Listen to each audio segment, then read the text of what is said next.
নমস্কাৰ মই প্ৰাঞ্জল ফুকনে প্ৰাঞ্জল মটিভেটৰ ইউটিউব চেনেললৈ পুনৰ এবাৰ সকলোকে স্বাগতম জনাইছোঁ।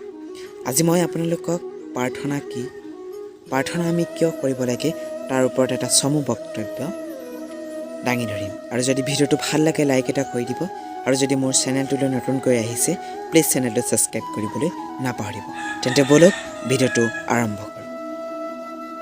প্ৰাৰ্থনা মানে কেৱল পূজা বা উপাসনা নহয় কেইটামান মন্ত্ৰৰ জপ। প্ৰাৰ্থনা হ'ল সেই অমুক শক্তি যি স্বতঃস্ফূৰ্তভাৱে উৎকীৰ্ণ হয় মানুহৰ মনৰ অভ্যন্তৰণৰ পৰা। মানুহে সৃষ্টি কৰিব পৰা শ্ৰেষ্ঠতম শক্তিয়েই হ'ল প্ৰাৰ্থনা।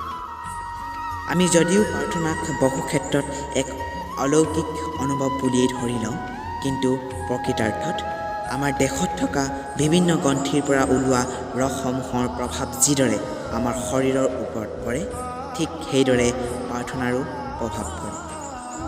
আমি এই কথা প্ৰমাণো কৰিব পাৰি। প্ৰাৰ্থনাই আমাৰ দেহ মনলৈ অদম্য কঢ়িয়াই আনে। প্ৰাৰ্থনাৰ দ্বাৰা আমাৰ নৈতিক তথা আধ্যাত্মিক শক্তিৰ বিকাশ ঘটে। মানৱীয় সম্পৰ্কবোৰৰ মাজত লুকাই থকা বাস্তৱতাক উপলব্ধি কৰায়।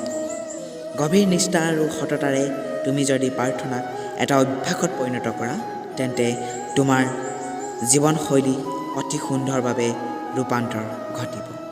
তোমাৰ চিন্তা চৰ্চা তথা আচাৰ আচৰণত প্ৰাৰ্থনাই গভীৰভাৱে প্ৰভাৱ পেলায়। যিয়ে প্ৰাৰ্থনাক এক অভ্যাস হিচাপে গঢ়ি তুলি নিজৰ ভিতৰৰ পৰা শক্তিশালী কৰি তুলিব পাৰে, তেওঁলোকৰ দেহ মনক এক স্নিগ্ধ আভাই পোহৰাই তোলে। তেওঁলোকৰ চিন্তা চেতনাৰ অভ্যন্তৰণত এনে এক উজ্জ্বল শিখা জ্বলি উঠে, যাৰ পোহৰত তেওঁলোকে দুখ দুৰ্বলতাৰে ভৰা নিজৰ প্ৰকৃত স্বৰূপটোক চিনিব পাৰে।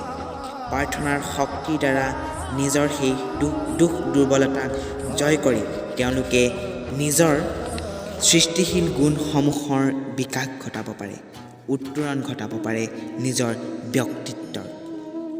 পৃথিৱীত প্ৰাৰ্থনাই সেই অমোঘ অস্ত্ৰ যিয়ে প্ৰকৃতিৰ নিয়মকো সলনি কৰিব পাৰে। যিসকল লোকে অনুভৱ কৰিব পাৰে যে দৈনন্দিন জীৱনত কৰা প্ৰাৰ্থনাই তেওঁলোকক এক অনন্য শক্তি প্ৰদান কৰে, তেওঁলোকৰ জীৱনত অহৰহ কিছুমান মিৰাকল ঘটি থাকে। অৱশ্যে আমি পাহৰি গ'লে নহ'ব যে ঈশ্বৰৰ পৰা পাৰ্থিৱ সুখ বিচাৰি বিনিময়ত উচ্চাৰণ কৰা কেইটামান মন্ত্ৰৰ নামেই প্ৰাৰ্থনা নহয়। প্ৰাৰ্থনা হ'ল সেই মহান শক্তি যি আমাৰ দেহ আৰু মনত সৃষ্টি হয়। বাধা বিঘিনি তথা সংঘাতত জোৰ লগোৱা মানুহক যি শক্তিয়ে কৰি তোলে বজ্ৰকঠোৰ আৰু অপৰাজয়। ধন্যবাদ। যদি ভিডিঅ'টো ভাল লাগিলে প্লিজ লাইক এটা কৰি দিব, আৰু চেনেলটো ছাবস্ক্ৰাইব কৰিবলৈ নাপাহৰিব। ধন্যবাদ।